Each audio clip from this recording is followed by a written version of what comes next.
నీ సాక్ష్యాన్ని నిలుపుకోవాలన్నా, ఎదుటివాడికి నువ్వు సాక్షిగా ఉండాలన్నా క్రీస్తు విషయమై నీకు పరిశుద్ధాత్మ బలం అవసరం. బాప్తిస్మానికి ఎలా సిద్ధపడి బాప్తిస్మం పొందుతున్నావో పరిశుద్ధాత్మ అభిషేకం కోసం కూడా ఖచ్చితంగా సిద్ధపడాలి. కొద్ది రోజులు కేటాయించుకోవాలి. ఇది బైబిల్లో చాలా సాక్ష్యాలు ఉన్నాయి దీనికి యేసు ప్రభు వారు బాప్తిస్మం పొందిన వెంటనే సేవకి వెళ్ళాడా, లేకపోతే పరిశుద్ధాత్మ నింపుదల కోసం పోయాడా?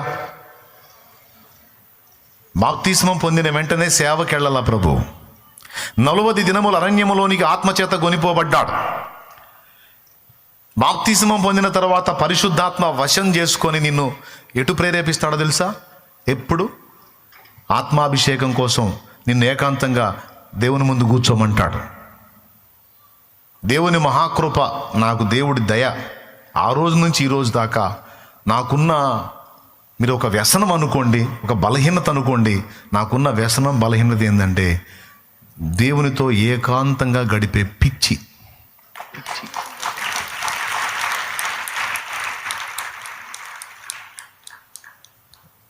కొంచెం అవకాశం దొరికినా అలా నెట్టబడతా ఉంటాను నేను దేవునితో ఏకాంతానికి. పరిశుద్ధాత్మ అలా నడిపిస్తూ ఉంటాడు. నాకు అత్యంత ఆకర్షణీయమైన విషయం, నాకు చాలా ఇంపైన విషయం, నిరంతరం నా ఆత్మ రేపబడే అంశం ఏదన్నా ఉందంటే ఎక్కువగా ఆ దేవుని కొరకు, దేవుని ఎదుటికి ఏకాంతములో వెళ్ళటం, ఆయన సన్నిధిని అనుభవించటం నాకు మిక్కిలి ఇష్టమైంది. అలాగని సేవ చేయకుండా లేను. ఎక్కువగా నేను దేవునితో గడపడానికి ఇష్టపడతాను, తక్కువగా మనుషులతో ఉండటానికి ఇష్టపడతాను. ఎక్కువగా దేవునితో గడిపి తక్కువగా మనుషులతో గడపడం ఫలితం ఆ తక్కువ టైంలోనే ఎక్కువ మంది ప్రభావితం అవడానికి దేవుడు తన శక్తిని అనుగ్రహించి కార్యం చేశాడు. కానీ ఈరోజు సేవకులను చూసినా, విశ్వాసులను చూసినా ఆత్మలు రక్షించాలన్న ధ్యేయం ఉంది, కానీ ఆత్మలను రక్షించడానికి కావాల్సిన శక్తినిచ్చే పరిశుద్ధాత్మను పొందుటలో నిర్లక్ష్యం చేస్తున్నారు. నీళ్లు లేని పైరు ఎట్లా పచ్చగా ఉంటుంది? పచ్చగా వర్ధిల్లని పైరు ఎలా పంటనిస్తుంది? మంచి పంట చేతికి రావాలంటే పైరు పచ్చగా ఉండాలి, పచ్చగా ఉండాలి, నీరు ఉండాలి కదా. పరిశుద్ధాత్మయే లేనిది వర్షము లేని పైరు చందం వేయది, వర్షము లేని పైరు చందం వేయది. అయ్యలారా, బాప్తిస్మం పొంది అక్కడతో ఆగిపోయారు. ఏనాడన్నా 10 రోజులు కూర్చొని పరిశుద్ధాత్మ అభిషేకం కోసం ప్రార్థన చేశారా? యేసు ప్రభు ఏమో 40 రోజులు గడిపాడు, అపోస్తలులేమో మేడగది మీద 10 రోజులు గడిపారు, పౌలేమో బాప్తిస్మం పొందిన వెంటనే అరేబియా ఎడారిలోకి వెళ్ళాడు. ఇలాగ భక్తుల్ని చూసినా, ప్రభువును చూసినా బాప్తిస్మం పొందిన వెంటనే వాళ్ళు అరణ్యపు అనుభవంలోకి వెళ్ళారు. యేసు ప్రభుకి బాప్తిస్మం ఇచ్చిన యోహాను సైతం అరణ్య అనుభవంలో దేవుని వాక్కు పొందాడు. ఇన్ని లేఖనాలు మనకు సాక్ష్యం ఉంటే పరిశుద్ధాత్మాభిషేకం కోసం సిద్ధపడకుండా మనం జస్ట్ రోజు కాసేపు ప్రార్థన చేసుకుని వదిలేస్తే ఎట్లండి? అచ్చంగా అదే అంశం పెట్టుకొని ప్రార్థనలో కనీసం 3 రోజులు కూర్చున్నావా? ఒక్కసారన్నా ఒక 3 రోజులు గడిపావా? ఈ 3 రోజులు పగలు రాత్రి తేడా లేకుండా కనీసం ఒక 5 రోజులు, కనీసం ఒక 4 రోజులు, కనీసం ఒక వారం రోజులు, కనీసం ఒక 10 రోజులు. ఏమి నా కుమారి, ఏం ఆశించి నా దగ్గరకు వచ్చావు? ఏమి నా కుమారుడా, ఏం ఆశించి నా దగ్గరకు వచ్చావు? తండ్రి, నీ రక్తము చేత నన్ను కడిగి పరిశుద్ధపరిచి విమోచించావు. అయినప్పటికీ నేను ఇంకా పరమునకు ఎత్తబడలేదు, లోకంలోనే బతకాల్సి వచ్చింది. మరి లోకంలో, ఆ పాపం నిండిన లోకంలోకి నేను వెళ్ళి బతకాలంటే నాకు బలం కావాలి కదయ్యా, నీ బిడ్డగా నేను నిలబడాలంటే. లేకపోతే లోకం లాగేసిద్దిగా నన్ను, లోకము నన్ను జయించకుండానట్లు నేను లోకమును జయించున్నట్లు నీ ఆత్మను నాకు అనుగ్రహించు, నీ పరిశుద్ధాత్మతో నన్ను నింపు, నీ ఆత్మ బలము నాకివ్వు, అభిషేకము నాకివ్వు, నీ ఆత్మ ప్రభావంతో నన్ను నింపు ప్రభువా, ఆత్మ ఫలముతోను ఆత్మ వరములతోనూ నన్ను నింపు. నేను నీ కొరకు నిలబడతాను, అనేకులకు సాక్షిగా నిలబడతాను ప్రభువా. నేను నిలవగలుగుతాను, అనేకుల్ని గెలవగలుగుతాను కదా తండ్రి అని ఏనాడైనా కూర్చున్నావా? మొన్న బుధవారం చెప్పే మళ్ళీ ఒకసారి రెట్టిస్తున్నాను. నేను ఎందుకు కూర్చోలేదు అంటే దాన్ని గురించిన అవగాహన సరిగా లేదు. మరి అదంత ప్రాముఖ్యం కాకపోతే యేసు ప్రభు బాప్తిజం పొందిన వెంటనే అరణ్యపు అనుభవంలో 40 రోజులు ఎందుకు వెళ్ళాడు? అక్కడ రాసుంది, అపవాది చేత శోధింపబడుటకు అని. అపవాది చేత శోధించబడ్డకు ఆయన ఆత్మ చేత అరణ్యమునకు కొనిపోబడ్డాడని ఉంది. ఆ 40 దినముల్లో 2 జరిగినాయి తెలుసా మీకు? ఒకటి అపవాది శోధన జరిగింది, మరొకటి ఆత్మ బలముతో నిండాడు. లూకాసు వార్త 4వ అధ్యాయంలో మొన్ననే చూపించాను నేను. ఏం పర్ల, మళ్ళీ వినాల, మీ మైండ్కి బాగా ఎక్కాల, మీరు కూర్చోవాల దేవుని ముందు. మీలో ప్రతి ఒక్కరు ఆత్మ ఫలముతోనూ ఆత్మ వరములతోనూ నిండుకోవాలి. భాషలు ఇస్తాడో, ప్రవచనం ఇస్తాడో, ప్రత్యక్షత ఇస్తాడో, బుద్ధివాక్యం ఇస్తాడో, జ్ఞానవాక్యం ఇస్తాడో, స్వస్థపరచు వరం ఇస్తాడో, ఆత్మల వివేచన ఇస్తాడో, అద్భుత కార్యాలు చేసే శక్తి ఇస్తాడో, ఏ వరం ఇస్తాడో నిన్ను వాడుకోవటానికి, ఏ ఫలం ఇస్తాడో నీలో నుంచి వ్యక్తం కావడానికి, విశ్వాసం అనే వరం ఇస్తాడో, ఏది ఇస్తాడో. నువ్వు వెళ్ళాలి కదా, దేవుని ముందు కూర్చోవాలి కదా, నీ ఆత్మతో నన్ను బలపరచమని అడగాలి కదా. ఈరోజు చాలామంది దీనికోసం పర్టికులర్గా టైం కేటాయించాలన్న పాయింట్ని మిస్ అయ్యారు. అందుకే మీకు అందరికీ చెప్తున్నాను, నేను కూడా ఆశ్చర్యపోయాను. అన్న బుధవారం దేవుడు స్పష్టంగా ఈ విషయాన్ని నాతో మాట్లాడాడు. నువ్వు మళ్ళా నాకు సమయం కేటాయించాలి, నేను మళ్ళా నిన్ను అభిషేకించాలి దా, మళ్ళా నూతన శక్తితో నిన్ను నింపాలిదా. తప్పకుండా తండ్రి, దేవుని పాదాల దగ్గరికి వెళ్ళడానికి సిద్ధపడుతున్నా. మళ్ళీ కొద్ది రోజులట ప్రతిష్ఠ చేసుకుని మళ్ళీ దేవుని ముందు కూర్చోవాలని. నాకే తప్పనప్పుడు మీకెట్ట తప్పిద్దండి? ఒకసారి లూకా 4:14 చదువునాను, ఒకసారి 4:14 చదువుతాడు. మీరు బైబిల్లో చూడండి, లూకాసు వార్త 4:14. చదువుకున్న వాళ్ళందరూ బైబిల్ తీయండి నాన్న. పాపం చదువులేని వాళ్ళకి ఎటు లేదు కాబట్టి పాపం చెప్పింది వింటమే వాళ్ళ పరిస్థితి. చదువుకున్న వాళ్ళు కాస్త బైబిల్ తీసి చూడండి నా, డిఫరెన్స్ అండర్లైన్ చేసుకున్నాను. అప్పుడు యేసు ఆత్మ బలముతో గలిలయకు తిరిగి వెళ్ళెను. ఆయనను గూర్చిన సమాచారము ఆ ప్రదేశమనంతటా వ్యాపించెను. ఒక మాట, ఎప్పుడు యేసు ఆత్మబలంతో నిండాడు? 40 దినముల అరణ్యపు అనుభవంలో గడిపినప్పుడు. అప్పుడు యేసు ఆత్మ బలముతో నిండుకొని గలిలయకు వచ్చెను అన్నాడు. అప్పుడు యేసు ఆత్మతో నిండుకొని అంటే అంతకుముందు? అప్పుడు ఆత్మ బలంతో నిండాడంటే అంతకుముందు ఆత్మ బలము లేదు. బాప్తిస్మం పొందాడు, వెంటనే పరిచర్యకి వెళ్ళాల. ఆత్మ బలము పొందటానికి క్రమమును అనుసరించి అరణ్యపు అనుభవంలోకి వెళ్ళాడు. ఈ పాట మొత్తంలో మనకు సంబంధించిన మాట ఒకటి ఉంది. ఎంతమంది ఆ మొక్క పాడతారు? పాడండి.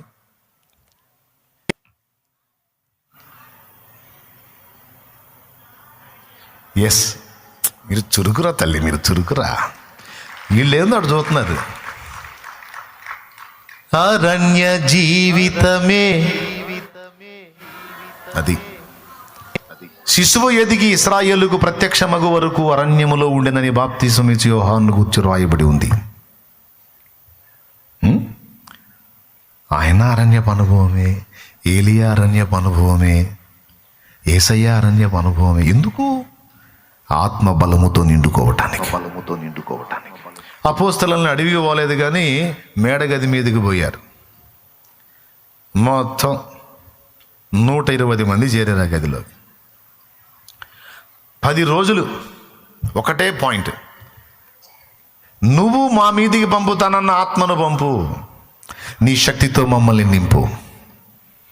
ఇక మొరపెడతా ఉన్నారు, గోజాడుతూ ఉన్నారు, కనిపెట్టి ప్రార్థన చేస్తున్నారు. యేసయ్య చెప్పాడు కదా కనిపెట్టండి అని. ఆత్మాభిషేకం కోసం ప్రార్థించటం, ధ్యానించటం, కనిపెట్టడం, ప్రార్థించటం, ధ్యానించటం, కనిపెట్టడం చేయాలి. పరిశుద్ధాత్మతో నింపబడినటువంటి అనుభవాన్ని దేవుడు మనకు అనుగ్రహించి స్పష్టపరిచినప్పుడు అప్పుడు కృతజ్ఞతలు చెప్పి ఇంకా బయలుదేరాలి. అర్థమైందా? కొన్ని దినాలు కేటాయించుకోవాలి తమ్ముడు, కేటాయించుకొని దేవుని ముందుకు వెళ్ళాలి. అందులో ముందే చెప్తున్నాను, వాక్యం ఒక పక్క చదువుకోవాలి. ఎందుకంటే కొన్నిసార్లు పరిశుద్ధాత్మ అభిషేకం కోసం మనం కాచుకుంటే సైతానుగాడు మనల్ని శోధించే ఛాన్స్ ఉంది. తెలుసా మీకు? ప్రదీపమును వెలిగించుటకు దంచి తీసిన అచ్చ ఒలీవ నూనె కావాలన్నాడు. దంచి తీసిన అచ్చ ఒలీవ నూనె ఉంది అంటే నకిలీ నూనె కూడా. కొంతమందికి ఆ నకిలీ నూనె వచ్చే దారుణాలు చేస్తారు. ఆ నకిలీ నూనె వచ్చి నేను ప్రవచనం చెబుతాను, నేను అది చేస్తాను, నేను ఇది చేస్తాను అని హడావుడి చేసి తేడాలు చేస్తుంటారు. నకిలీ నూనె. అచ్చ ఒలీవ తైలము ప్రదీపాన్ని వెలిగిస్తుంది. అలాగే మనం వెలిగించబడినట్లు, లోకానికి వెలుగునట్లు అచ్చ ఒలీవ నూనెలాగా పరిశుద్ధాత్మ అభిషేకము స్వచ్ఛంగా మన మీదికి రావాలి. అది అచ్చమైందో నకిలీదో మన క్లారిటీ ఇచ్చేది వాక్యం. మన మీదకి వచ్చిన తైలము అచ్చమైనది, నిజంగా పరిశుద్ధాత్మ అభిషేకం అయితే మన చర్యలన్నీ వాక్యానుసారముగా ఉంటాయి. అందులో కల్తీ ఉందంటే వాక్యానికి భిన్నమైన అడుగులు పడుతుంటాయి మన దగ్గర. ఇదే గుర్తు. ఎందుకంటే మీరు ఇప్పుడు నేను చెప్పాను, పోయిన బుధవారం చెప్పాను, మళ్ళీ ఈరోజు చెప్పా. ఇక మీరు మోకాళ్ళు వేసి మొదలు పెడతారు, అయ్యా స్తోత్రం, కుమ్మరించునాయన నీ ఆత్మతో నన్ను నింపు ప్రభా కుమ్మరించని అడుగుతారు కదా. అడిగినప్పుడు వాడు సైతాన్ని నకిలీ నూనె నెత్తి మీద పోయి శోధిస్తే, అందుకని ముందే వాక్య ధ్యానం ప్రార్థన కనిపెట్టి దేవుని ఆత్మతో ముందే చెప్పాలి. మోసగాడు నా దరి చేరనీయొద్దు ప్రభువా, నీ పరిశుద్ధాత్మ అభిషేకం ఒరిజినల్గా నా మీదికి రావాలి. నేను పేరు ప్రఖ్యాతుల కోసం ప్రాకులాడను, ధన కనకాల కోసం నేను ప్రాకులాడను. నీ మహిమ కొరకు, ఆత్మల రక్షణ కొరకు ఖర్చు అవుతాను ప్రభువా. నన్ను వాడుకో, నన్ను బలపరచు, నన్ను నిలబెట్టు, నా ఇంటి వారిని నిలబెట్టు, నా ద్వారా సమాజాన్ని కట్టు, నన్ను గట్టు, నా ద్వారా సమాజాన్ని గట్టు ప్రభువా. నీ ఆత్మతో నన్ను బలపరచు అంటే ఆ పరిశుద్ధాత్మ మన మీదికి వచ్చినప్పుడు అప్పుడు సాక్షులం అవుతాం మనం. పరిశుద్ధాత్మ మీ మీదికి వచ్చినప్పుడు అపోస్తల కార్యము 5లోనేమో కనిపెట్టమన్నాడు, 8వ వచనంలోనేమో ఆత్మ మీ మీదికి వచ్చినప్పుడు మీరు శక్తి నొందెదురు. ఆత్మ మీదికి వచ్చినప్పుడు మీకు బలం వచ్చింది అంటే, మీదికి రాకపోతే శక్తిహీనులుగా ఉంటారు. శక్తివంతులై భగ్గున మండాలంటే ఆత్మ బలం కావాల్సిందే, పరిశుద్ధాత్మ సహాయం కావాల్సిందే.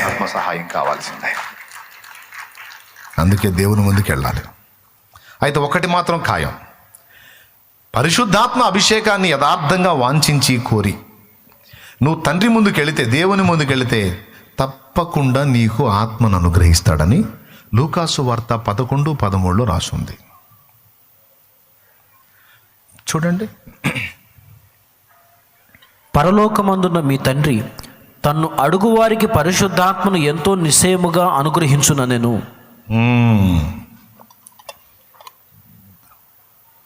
మత్తయి సువార్త 7:7 కూడా అదే అడగమంటుంది. మోకాళ్ళుని అప్పులు తీర్చుకోవడానికి డబ్బులు ఈ ప్రభా, మన గోలంతా ఇదే. కేసు కొట్టే తండ్రి, అయ్యా ఎన్ని రోజులు పిల్లలు లేకుండా అయ్యా ఒక బిడ్డని అయ్యా బర్రెకి జ్వరం వచ్చింది ప్రభువా, 3 రోజుల నుంచి పాలు ఇట్లేదు అయ్యా. ఇది ఏంది? ఇది బర్రె అంట. బర్రెకి జ్వరం వచ్చిందంట, 3 రోజుల నుంచి పాలు ఇట్లేదు ప్రభువా, బర్రెను స్వస్థపరుచుంది ఆయన. నీ బర్రె చల్లంగుండా, బర్రె ముఖ్యమా, ముందు పరిశుద్ధాత్మ బలం ముఖ్యమా? పరిశుద్ధాత్మ బలం నీ మీదకి వస్తే బర్రెకు వచ్చిన జ్వరం స్వస్థపరిచే కాదు, ఆ బర్రెను నువ్వు తాగితే స్వస్థత వచ్చింది. ఆ బర్రెనే కాదు, మనిషికి రోగం వచ్చినా మనిషిని తాగినా స్వస్థత వచ్చింది. అది రహస్యం. అప్పులు తీర్చే కాదు, పరిశుద్ధాత్మ బలం వచ్చిందనుకో, అప్పులు ఎలా తీర్చాలో దానికి కావాల్సిన అజ్ఞానం వస్తుంది, పరిష్కారంగా చేసుకునే తెలివి వస్తుంది, ధైర్యంగా వాటిని ఎదుర్కొనే దమ్ము వస్తుంది. నువ్వు అడిగే సకల ప్రార్థనలకు జవాబు దేవుని ఆత్మ ద్వారా ఉంది నాయన.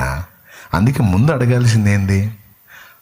మళ్ళీ మోకాళ్ళుని ఈ వచనం ఎత్తి, మోకాళ్ళుని మళ్ళీ ఈ వచనం అడుగుడి మీకు ఇవ్వండి అన్నావుగయ్యా. నేనేం అడిగాను తండ్రి? ఒక అరెకరమేగా తండ్రి నేను అడిగాను. ఏదో ఇల్లు కట్టడం 4 సెంట్లు కదా ప్రభు నేను అడిగాను. నేనేం అడిగాను తండ్రి? అడుగుడి మీకు ఇవ్వబడుతుంది, వెదగుడి మీకు దొరుకుతుంది అన్నావుగయ్యా. స్లాబే కదయ్యా నేను ఏపీమంటుంది, మండిగోడలు అట్నే ఉన్నాయి ప్రభా, స్లాబ్ వేయించు తండ్రి. మన ప్రార్థనలన్నీ ఇటే ఉంటాయి. మీరు చెప్పండి, మనం అడగమంది, దేవుడు అడగమంది ఏంది? చూడు ఏముందో చూడు. అడుగుడి మీకు ఇవ్వబడుతుంది, వెదగుడి మీకు దొరుకును, తట్టుడి మీకు. అడుగు ప్రతివాడు పొందును, వెదగు ప్రతివానికి దొరుకును, తట్టు ప్రతివానికిని. ఆ కింది చదువు. యేసయ్య ఓ పక్కన కూర్చొని డబ్బుని నీకు కావాల్సిన అవసరాలకు సంబంధించిన వాటన్నిటిని ఓ పక్కన పెట్టి, కుమారుడా నేను కావాలా ఈ కావాలా అని అడిగితే అబద్ధాలు ఆడకుండా నిజం చెప్పండి, ఏం అడుగుతారు? అవునా? అట్లయితే ఇంక దేనికోసం ప్రార్థన చేయొద్దు, మర్యాద చేయొద్దు. నా అప్పులు తీర్చని అడగొద్దు, నా రోగం స్వస్థపరచని అడగొద్దు, ఏం అడగొద్దు. నాకు యేసయ్యా నువ్వే కావాలని అడుగు.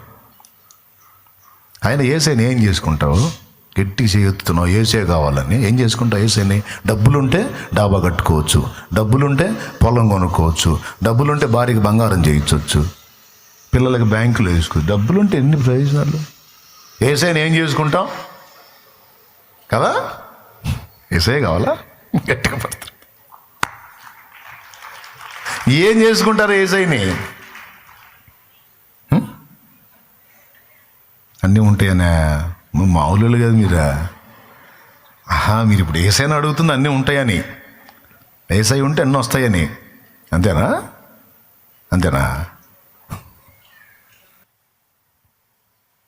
నువ్వు కావాలనైనా నాకు. నీ ఒడిలో సేద తీరాలి, నీ కౌగిల్లో ఒదిగిపోవాలి, నీ రెక్కల నీడ నాకు కావాలి. సమస్యలు నీకు తెలియకుండా వచ్చినాయా? నీకు తెలిసే వచ్చినాయి. తెలిసే అనుమతించిన వాడి అనవసరంగా ఎందుకు అనుమతిస్తావు? నాకు అవసరం కాబట్టి అనుమతించావు. నువ్వేం పిచ్చోడివా? తెలివిగల్లోడివి, జ్ఞానవంతుడివి. తెలివిగల్ల జ్ఞానవంతుడివి ఉండి నాకు ఈ సమస్య రానిచ్చావంటే పిచ్చితనంగా అయితే రానియవుగా, నాకు అవసరం కాబట్టి రానిచ్చావు. ఈ రోగం రానిచ్చావంటే పిచ్చితనంగా రానియవుగా, నాకు అవసరం కాబట్టి రానిచ్చావు. ఈ అప్పుల పాలు నేను కానీ కాబడ్డాను అంటే అనవసరంగా కాలేదుగా, అవసరం కాబట్టి రానిచ్చావు. నా మంచిని కోరే నువ్వు అవసరమని అనుమతించినవి అనవసరం అనుకుంటే నువ్వే తీసేస్తావు గయ్యా. కాబట్టి వాటి గురించి నాకు చింత లేదయ్యా, వాటి గురించి నాకు చింత లేదు. నాకు నువ్వు కావాలి, నీ సన్నిధి కావాలి, నీ బలం కావాలి. ఈ జీవితకాలం ముగించకముందే నీకోసం ఫలించాలి, నీకోసం వాడబడాలి, 10 మందికి దీపంగా మారాలి, 10 మందికి దీవెనగా మారాలి. నాకు నువ్వు కావాలి. నువ్వు ఉంటే నా బ్రతుకు వెలుగుతుంది. నా బ్రతుకు వెలిగితే అది 10 మందికి ఆదర్శం అవుతుంది. అయ్యా నీకోసం నేను బ్రతుకున్నట్లు నన్ను అభిషేకించు, నన్ను వాడుకోయ్యా, నాకు బలమీ అయ్యా. ఒకప్పుడు తెలియక నా కోసం, నా ఇంటి కోసం అని అన్ని ఆలోచనలు చేశాను. ఈరోజు నాకు ఆశ లేదయ్యా. నన్ను, నా బిడ్డల్ని, వాళ్ళ బిడ్డల్ని కూడా బ్రతికించగల దేవుడు నువ్వు నాకు దొరికావు. ఇంకా నేను దేని గురించి ఆలోచించి దిగులు పడేదయ్యా? నువ్వు లేకపోతే కదా. సర్వకృపానిధివి. ఏమండి వద్దులే, పాటల డోసు ఎక్కువైంది, మళ్ళీ మ్యాటర్ పోయింది. సర్వకృపానిధివి, సంపదలుగా నువ్వు ఉంటే ఇంకా నాకే. ఒక పక్క వెండి బంగారాలు, ఒక పక్క ఆయన కూర్చొని నీకేం కావాలంటే ఖచ్చితంగా మీరు ఎవరిని అడుగుతారు? ఆయన నిజంగా నీతో ఉంటే ఆయనకి సాటి వస్తాయి అవి. ఆయన దలుచుకొని ఆయనకి ఇష్టమైతే అవన్నీ తెచ్చి నీ కాళ్ళ కింద పెట్టడు. అపోస్తలుల కాళ్ళ దగ్గర పడేలా, అబ్రహాం కాళ్ళ దగ్గర పడేలా. నీకెవడో ఎవడో. అందుకే చెప్తున్నాను, కనిపెట్టి ప్రార్థన చేయి మోకాళ్ళుని. ఎందుకొరకంటే పరిశుద్ధాత్మ కొరకు. బాప్తిస్మానికి ఎలా సిద్ధపడాలో, నీటి బాప్తిస్మానికి ఎలా సిద్ధపడాలో, అగ్ని బాప్తిస్మానికి కూడా అలా సిద్ధపడాలి. నీటి బాప్తిస్మానికి ఎలా సిద్ధపడాలో, పరిశుద్ధాత్మ బాప్తిస్మానికి కూడా అలా సిద్ధపడాలి. ఈ 2 బాప్తిస్మాలు పొందితే, వినండి, ఈ ఒక్క మాట వినండి, ఈ 2 బాప్తిస్మాలు నువ్వు పొందితే 3వ బాప్తిస్మం ఉంది. ఆ బాప్తిస్మం పొందడానికి శక్తివంతురాలు అవుతాం. 3వ బాప్తిస్మము యేసు పొందిన బాప్తిస్మం, అపోస్తలులు పొందిన బాప్తిస్మం, మనల్ని సంపూర్ణులుగా చేయటానికి దేవుడు అనుమతించే బాప్తిస్మం శ్రమల బాప్తిస్మం. తెలుసా మీకు? రూపాంతర కొండెక్కాడు, ప్రార్థించడానికి ఒలీవల కొండెక్కాడు, దైవ చిత్తం నెరవేర్చడానికి గోల్గొత్తా కొండ కూడా ఎక్కాడు. మనం మిగిలిన కొండలు ఎక్కుతాం, మనం ఆ కొండ కూడా ఎక్కాలి. క్రీస్తు కొరకు శ్రమ పడాలి, దైవ చిత్తము నెరవేర్చడానికి శ్రమ పడాలి. లేకపోతే నీకు బహుమానం ఎందుకు ఇవ్వాలి? క్రీస్తు చేసిన త్యాగం అనే కొండెక్కాలి. ఆ కొండెక్కటానికి శక్తి పొందుతాం. పరిశుద్ధత అనే కొండెక్కాలి, ఆ కొండెక్కటానికి శక్తి పొందుతాం. అందుకే చెప్తున్నాను, శ్రమల కొండ. మొదటిది ఏ బాప్తిస్మం? నీటి బాప్తిస్మం. రెండవది బాప్తిస్మం. ఈ రెండు పొందితే మూడవది శ్రమల బాప్తిస్మం. ప్రభు అన్నాడు, నేను పొందబోవు బాప్తిస్మం ఒకటి ఉన్నది, నేను పొందవలసిన బాప్తిస్మం ఒకటి ఉన్నది అన్నాడు. ఎక్కడో అన్నాడు, బైబిల్లో ఏడన్నాడో తెలియండి, చూడండి.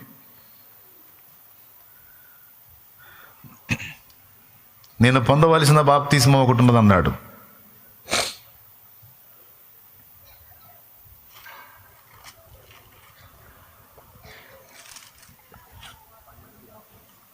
లూకాసు వార్త 12వ అధ్యాయం 50వ వచనం.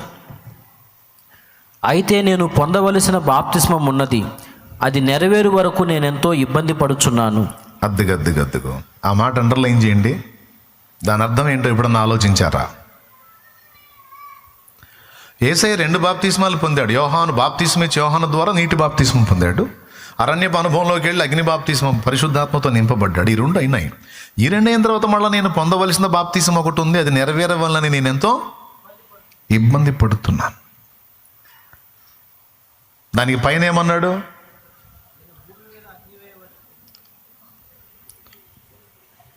నేను పొందవలసిన బాప్తిస్మం ఒకటి ఉంది, అది నెరవేరవలనని నేను ఎంతో ఇబ్బంది పడుచున్నాను.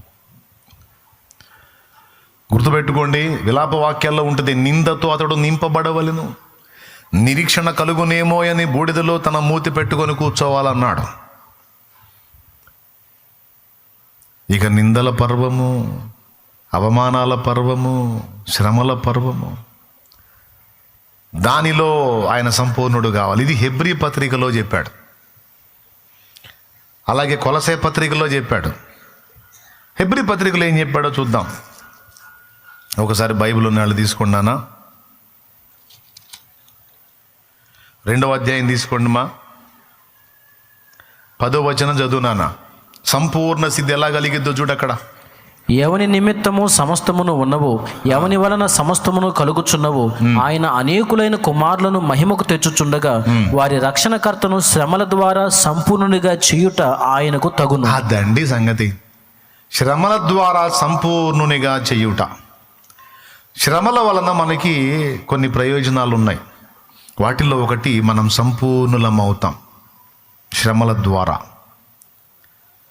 ఇప్పుడు మామూలుగా మాట విన్నోళ్ళు, కాస్త అన్నీ బాగున్నప్పుడు ఎగిరెగిరి పడ్డోళ్ళు, ఏదన్నా రోగమో సమస్యో బాధో అనే శ్రమ రాగానే కదలకుండా కూర్చుంటారు చూడండి. మామూలుగా ఉన్నప్పుడు, ఫ్రీగా ఉన్నప్పుడు, నాకేందన్నయ్య పాపపు తలంపులు వస్తున్నాయి అనుకుంటూ వచ్చేవాళ్ళు, ఏదన్నా ఒక డోస్ తగిలిందనుకో, స్ట్రోక్ ఒకటే, ఇంకా డైలాగ్తో రారు. శ్రమలు ఎక్కువైనాయి, ప్రార్థన చేయ అన్నయ్య. ఇప్పుడు పిచ్చి పిచ్చి ఆలోచన రావట్లేదా అమ్మా? ఏమొస్తాయి అన్నయ్య? ఇదే జరిగిపోయింది నాకు. అర్థమైందా? కొంతమందికి గర్వం,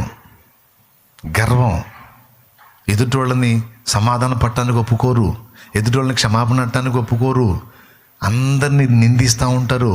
ఇలాంటి వాళ్ళు కొంతమందిని నేను చూశాను, నా జీవితంలో కొంతమందిని చూశాను. నేను మంచానేసి ఆ గర్వాన్ని విరిచి వాళ్ళు అందరినీ పిలిచి క్షమాపణ అడిగేటట్టు చేశాడు దేవుడు. ఒక సోదరు ఉంది,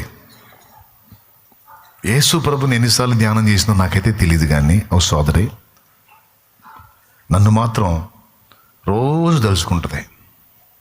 రోజుగా స్త్రీ ఆమె, కానీ విపరీతమైన ద్వేషం. ఎందుకంటే ఎందుకంటే ఆమె కూడా సేవ చేస్తుంది. ఏమో మరి ఇక ఆ సంఘానికి చెందిన వాళ్ళు ఎవరైనా ఇక్కడికి వచ్చి కూర్చున్నారు ఏమో పాడు, మరి నాకేం తెలుసు. ఎందుకు అంత ద్వేషం నా మీద? ప్రసంగం ఎప్పుడు ఆమె ప్రసంగానికి నిలబడ్డా ఖచ్చితంగా యేసుప్రభు ప్రత్యక్షత ఉంటుందో లేదు, నా ప్రత్యక్షత మాత్రం నాకు ఎల్లప్పుడూ ఉంటుంది.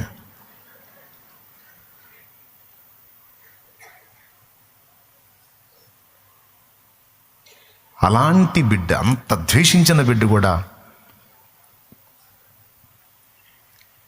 క్యాన్సర్ బారిన పడింది. ఆ బిడ్డ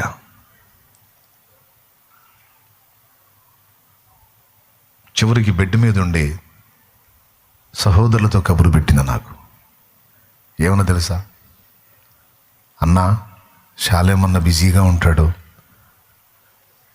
ఒకవేళ అన్న రాలేకపోతే ఒక మాట, నన్ను క్షమించమని అడిగానని చెప్పండి అన్నా అంది. చనిపోబోయే ముందు దైవజనులే వచ్చి చెప్పాను నాకు, చనిపోబోయే ముందు క్షమించమని అడిగానని చెప్పండి అన్నా అంది. ఓపిక ఉన్నంత వరకు నన్ను తిడతానే ఉంది. ఎప్పుడైతే బెడ్ మీద పడిపోయిందో అన్ని గుర్తు చేస్తున్నాడు దేవుడు. ఆ శ్రమలో ఆమెను సంపూర్ణురాలిగా చేస్తున్నాడు. లేకపోతే ఇప్పుడు నన్ను అలాగా ఆమె నన్ను ఆ క్షమాపణ కోరకపోతే రేపు అక్కడ పాయింట్అవుట్ చేస్తాడు. అందుకని కృపగల దేవుడు, పరిశుద్ధాత్మ దేవుడు ఆ బిడ్డను కరుణించి, ఒప్పుకో, లేకపోతే రేపు తీర్పులోకి వస్తావు, అన్యాయంగా నింద మోపావు, అన్యాయంగా ప్రచారం చేశావు, అన్యాయంగా ద్వేషించావు, బాహాటంగా 10 మందిలో ఆ బిడ్డను అవమానపరిచావు, నేను ఏర్పరచుకున్న వాడిని నువ్వు ద్వేషించావు, అది నీకు పాపమైంది, అది తీర్పులోకి వచ్చింది, ఒప్పుకో. చూడు పరిశుద్ధాత్మ ఎంత కృపగలవాడో చూడండి. అక్కడ పరివర్తన కలిగించాడు, ఆ శ్రమలలో సంపూర్ణత కలిగించి శుద్ధీకరించామని తీసుకున్నా. ఆ మాట నా చెవిన పడింది. ఇవాళ రేపు వెళ్దాం అనుకున్నాను, మరుసటి రోజే చనిపోయిందని కబురు వచ్చింది. అది నా చెవిన పడింది. ఏముందిలే అయ్యా, పోనీ ఆ బిడ్డ తెలిసా, ఏముందిలే, ఏదో ఆమెకి ఏం ఆలోచనలో పాపం, నేనేం ద్వేషం పెట్టుకోలేదు నాయన, ఆ బిడ్డను మనస్ఫూర్తిగా క్షమిస్తున్నాను అన్నాను. ఒకవేళ నేనేదన్నా అప్సెట్ అయి ఉంటే క్షమిస్తున్నాను నాయన, దాన్ని ఏం ప్రాబ్లం లేదు, బిడ్డ అడిగింది కదా క్షమించమని క్షమిస్తున్నా, సహోదరు అడిగింది కదా క్షమిస్తున్నా. మరుసటి రోజు కన్ను మూసిందని కబురు వచ్చింది.